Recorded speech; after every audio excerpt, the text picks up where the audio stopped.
I'm Fred McNeil, and you're watching QAC TV 7. We're delighted to have Commissioner Jim Moran. Jim, thanks for being with us. Always. On a show we call Commissioner's Corner.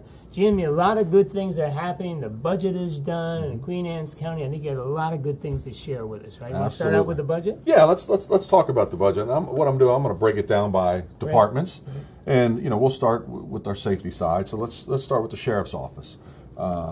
I will say that the sheriff's office is going to have 4 brand new resource officers for our schools. And they're the people that are in the schools. That's right. They're the ones in the schools protecting our kids, looking out for whatever they may come across. And what they're going to do is move the 2 existing resource officers and put them out on patrol. Great. Okay. So, they've had the training, they've been there long, so the 4 new will be the... That's right. They're going to rotate them out. And if I'm a parent and our child, as a former vice principal at a high school, it's so nice to know those people are in the hallways and helping the administration out. Good move. Yep. And now we're going to move right to Department of Emergency Services with Chief Haas. We have a new public safety officer, dispatcher. They've had one shift that's been short, one man or woman, for over a year now. And we were able to finally fill all their dispatch, lack of better terms for... officers? Or the shifts? Shifts, thank you. It's Monday. It's Monday, that's right. It's Monday. So, now they'll have 5 dispatchers on every shift is what they need. So, we're happy to be able to do that. The new support services technician. As you know, the county is into the final phase of the new radio system upgrade. Right. And a matter of fact, in this year's capital budget, it's around $3 million. But now, everybody that uses a radio, be it Department of Public Works, Parks, the DES, the Sheriff's Department, all of them are going to go to this new statewide system, which is a vast upgrade to the system. So we'll be able to communicate better and get people where they need to be quicker. Right? Absolutely, absolutely. And what this support services technician does is he's the one that's running around making sure everything's working properly. Right. And with this new system, we need this, and this helps us maintain all of our existing radios. And Jim, before you leave them, the commissioner should be thanked because the EMS people thanked you publicly when the show. You have that new CPR device that is now in the vehicles. It's automatic.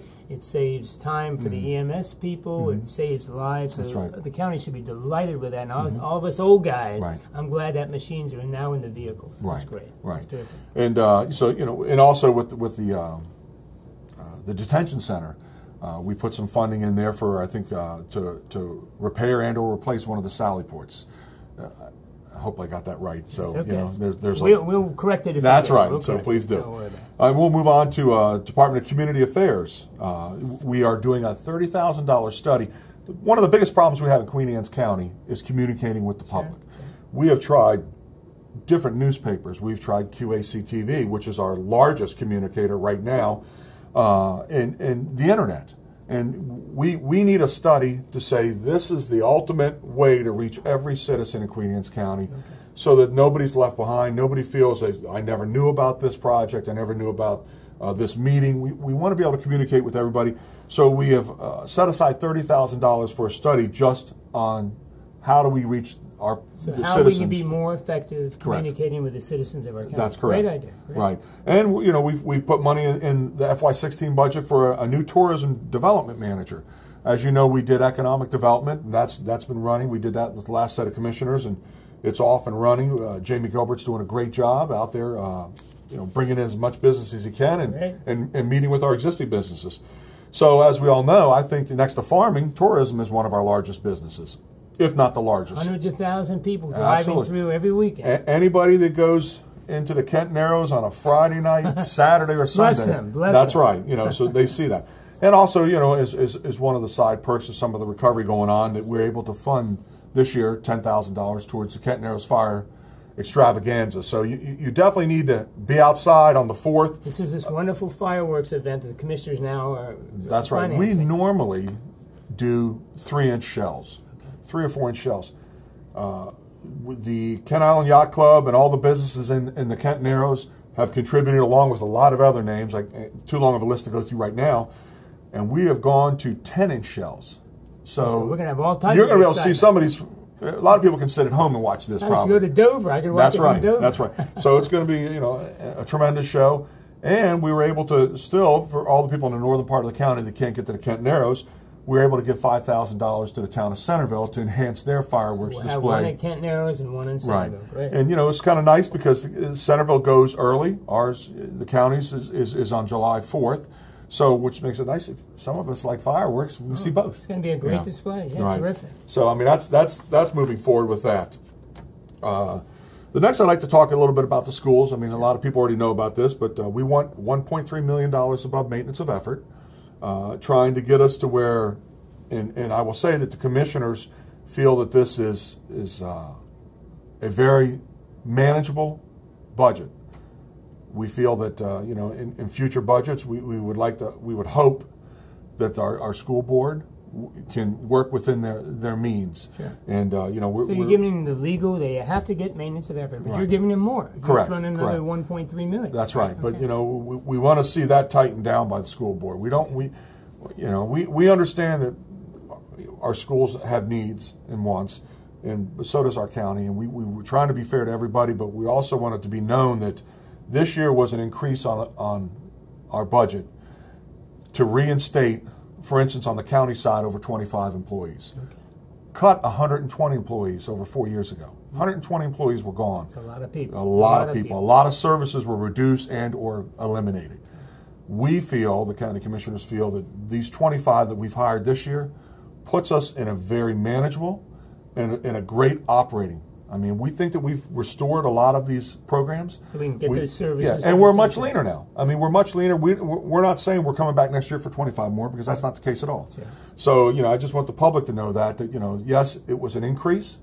Yes, it was 25 people hired, but these were what we feel are critical services that we need to have reinstated. That the citizens need, and it makes the county a better place to live. Absolutely, absolutely. So, I mean, we're very pleased with that. Also, on the capital side for the schools, the Stevensville Middle School required yet another bump to get them over the hump to get that done. Major renovation. Right. And and anytime you open up an old school, an old building, you're going to come across unanticipated. You're going to find things you didn't know that were there. That's right. So and they have, and we were able to walk the first half that's completed.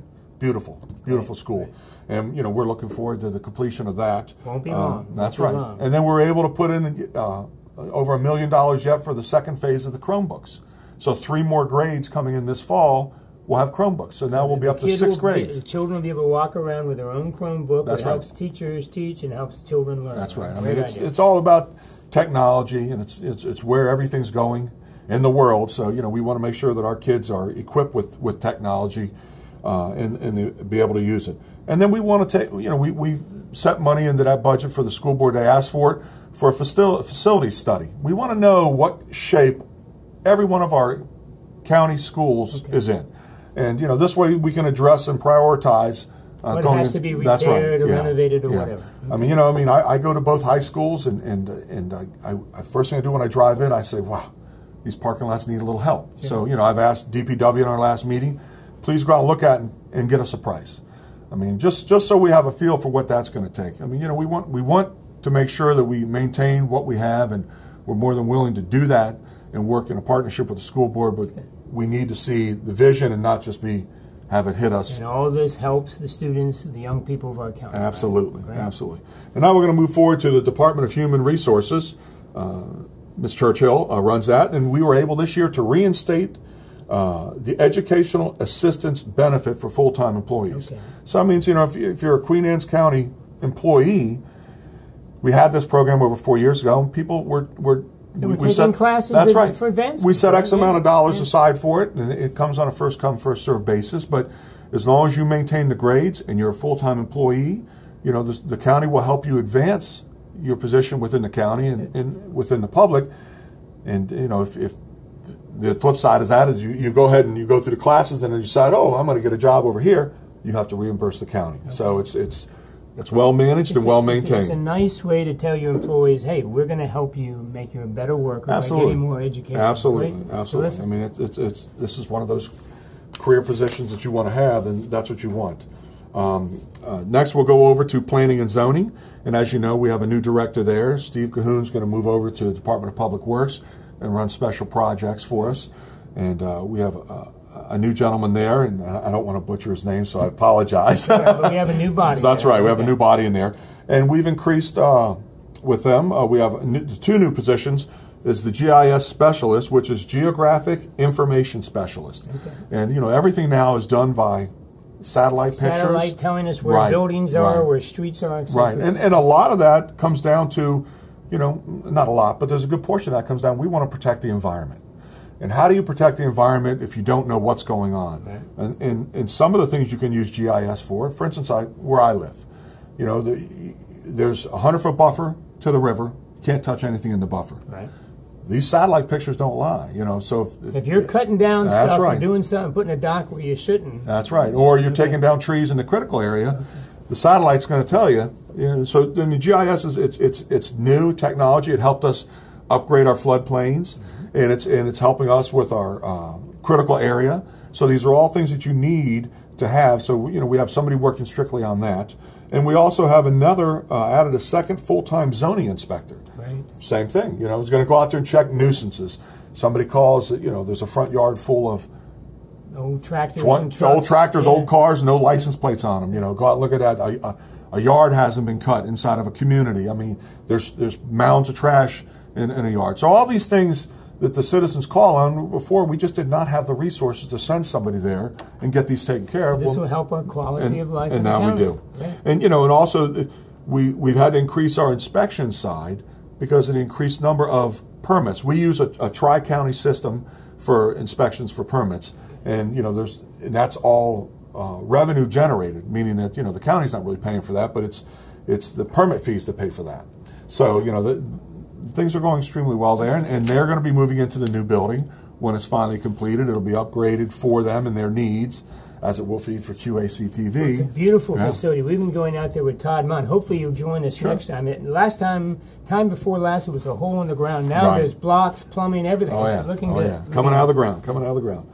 We're going to go next to the Department of Community Services, and that's managed by Kathy Willis. And again, you know, she's one of my, I don't want to call her one of my favorites, but she's done such a tremendous job since the turn down. You know, the Department of Community Services received 5 new positions in this budget, and they were the largest, well, one of the largest increases, because they took one of the largest decreases. And when we had to close down, you know, one of the senior centers, and we eliminated bus drivers and routes, and as we've talked before, there's more senior citizens in Queen Anne's County than there are students. Population. Absolutely. I know the Board of Ed gets mad at me, but there's more seniors now than students. That's right. Yeah. And we just want to make sure that we can, you know, continue to give them the quality and the services that they deserve. So, you know, with the 5 new positions, 1 was for recreation. 1 is for seniors. You know, we hired 1 person to work as a senior centers because when somebody wants to take a day off, we had nobody to fill that position. So, you know, they're roving. There'll be a floater and they're roving. 1 is for transit administration because of our bus system, and then 3 are bus drivers. So we were able to, you know, I think that the Sudlersville, we were missing 2 days where we couldn't bring people from Centerville to the Sudlersville Senior Center. Now we're able to fill all those. I think we're bringing back. I had a couple Sudlersville citizens ask me, you know, we used to do bowling just once a month. I think it was once a month. Just once a month. They couldn't do that because they didn't have the drive. That's right. So, you know, we're hoping that, you know, we can reinstate that also. So these are all our big helps to our seniors and to some of the, you know, the community services that she runs. And you know, I'm very grateful for what they've done and looking forward to. Transportation is going to be terrific. Oh, yeah. The seniors, a lot of them can't drive anymore. Being able to be picked up and taken somewhere is going to be great. It's good. Very good. And next, we're going to move to let's talk about Department of Public Works, DPW. Okay. They had an increase too. I believe it was of 4 or 5 individuals, and that a main portion of that is because we've gone back to tarring and chipping. You know, as you and I have discussed earlier, Commissioner Wilson was a major factor in getting these roads back on schedule. So, you know, we're trying to get caught back up by the, you know, this year we're doing 100 miles of roads. And this is what, repaving? This is tar and chip, this is slurry seal, and this is asphalt. Okay. And anybody wants to check our last budget hearing, you'll see exactly what roads are being done and how many miles are being done in each one of those aspects. So now we have a plan. We have a plan for how this will be done. We have a plan to get us by the end of our 3rd year, we'll be caught back up and we'll be able to pull back on some of that and get moving forward on a regular basis. We also, you know, by doing this, we also came to the agreement that, okay, well, if the state is ever fortunate enough to give us our highway user revenue back, that would go back into our general budget. So our general funds, so that we, right now we're using our funding for these roads because we don't want to get any further behind. And again, I want to say thank you to Commissioner Wilson for championing this, and all the commissioners are unanimous behind this, and it's good for the county. But that's where we needed some help. We needed to hire our tar and chip crew. The county normally did a good portion of it themselves, and this year we're having to still sub some out because remember these hires don't start till July 1. Okay. So they'll be catching the second half of the year. And, that's where this will be going, tar and chip, but then they'll also be able to help with roadside mowing when needed. Remember, this is still, we have our all of our water treatment and our sewer treatment to take care of. These new hires will be able to do a lot Absolutely. of different things. And snow plowing in the wintertime. I mean, all of this is services that, again, we have the equipment, and if the equipment's just sitting there, we're not getting our biggest bang for our buck. And, Todd Mon does a great job out there, and Alan Quimby is, with the sewer, and, they've got a great crew, and we're looking forward to, again, bringing back these services, getting these roads back to the condition that the citizens expect. A lot of motorists are smiling while they see this, right? That's right. They say, hey, we need these roads. And they'll start to see this in July. I mean, in August, they'll start to see a whole lot of activity on some of these roads that they haven't seen anything in 8 or 9 years. Okay. So, which is really good. And I guess the largest one that we did was our Department of Parks and Rec. And as you know, Park and Rec has public landings, it has the golf course, and it has the Bay Bridge Airport. And, we're going to start with the Bay Bridge Airport because, we are almost back at a net zero cost to the county, meaning that it's self-sustaining. And that was the goal all along. We did get some prices for these, we budgeted for new hangars. Because, again, the county rents them out, so we put the money forward, we rent them out, we recoup the funding, and that's. But we've run into a little hiccup there that some of the prices have come in high for these new hangars, and so we're going to revisit that and see what we can do with that. And also, in our last meeting, there's a program that we're able to go out and buy property around the airport for obstruction reasons. Okay. Maybe not so much buy some of it, but put restrictions on it so they can't build anything on it or trees can't grow so high. The money that we put forward on this, we get reimbursed from the federal government for this. So it ends up costing the county. Not calling the locals anything. 5%. 5%. 5%. And for safety reasons, everything else, it's money well spent. Sense. Money well spent. Good sense. Next, we'll go to the Blue Heron Golf Course. My favorite. That's right. We're getting a driving range. All right. Yeah. So we funded for a driving range. And that's one thing that every golf course should have. You need to Friday nights you take the family down, hit a couple golf. Well, this is where now the youth of the county have a place where they can go and practice their swings, smacking balls all night long. Right next to the golf course. Absolutely, yeah. Perfect. So that's a big plus on there. The public landings. We're doing an upgrade to the lighting system for the piers and the bulkheads and the ladders, everything. We're going through every one of our public landings, looking what condition they're in now, make them better, and make them better. Because again, that generates an enormous amount of revenue for the county. What we put into our public landings, we make more than what we put into it. Great. So it helps along with the rest of our budget, and that's good for the county. I mean, right now we have 18 landings, 2 fishing piers, and 3 marinas. And a lot of people don't know that. I mean, Chip Price and the guys, that's a full-time job managing that. And keep in mind, it is at a positive cash flow. Yeah. And that's what's really critical that I think people need to understand. It's, this is not a desire. This, this is something that we're getting a return on, and it's doing good for our citizens. The last of the parks. We picked up 2 park maintenance employees. These new employees are part of the newly reestablished Parks Department. The parks are responsible for maintenance of all of our parks and all of the Board of Education recreational facilities and grounds, totaling more than 3,300 acres. People don't realize, as an old coach, the county is the one that lines those fields. When we go to a football game or a field hockey game, that's all being done by county workers. Absolutely. Right? Yeah. And they used to be all mounded in with DPW. And it was very convoluted, and it was good to be able to break them apart, and they focus both on what they do best. And this is one that and again, I mean, just emptying the trash cans in the Kent Narrows. Sure. This is parks and DPW. So with that being said, these 3,300 acres. In addition, Parks is going to be developing 4 new athletic fields at White Marsh Park. because we hear a lot from organizations and parents that there's no park time, there's no field time. And we had a very wet spring, very, very wet spring, and we lost a lot of park time there. And we understand that. So if we can get more fields, 4 more at White Marsh Park and 10 new athletic fields at Davidson Park. Davidson Park was purchased many, many years ago, and now we're finally able to turn that into 10 fields. Won't be usable for another year, at least, at 10 fields, but we have, the vision there is gazebos, restrooms, a nice area for little league sports. Absolutely, and all this benefits the citizens of Queen Anne's County. So I mean, that's a lot of energy in parks. We're very fortunate. We go out once a week with the director, Chip Price, I believe. He takes us to a different landing or whatever. This man has more energy and more good ideas than probably anyone else I've met in the county. Well, and the real nice thing about being able to land somebody like Mr. Price is that he comes from the state side. He comes from the grant side. The open space side. So he knows the ins and outs of how that works. For instance, he's already gotten us grant money for those 10 new parks at Davidson.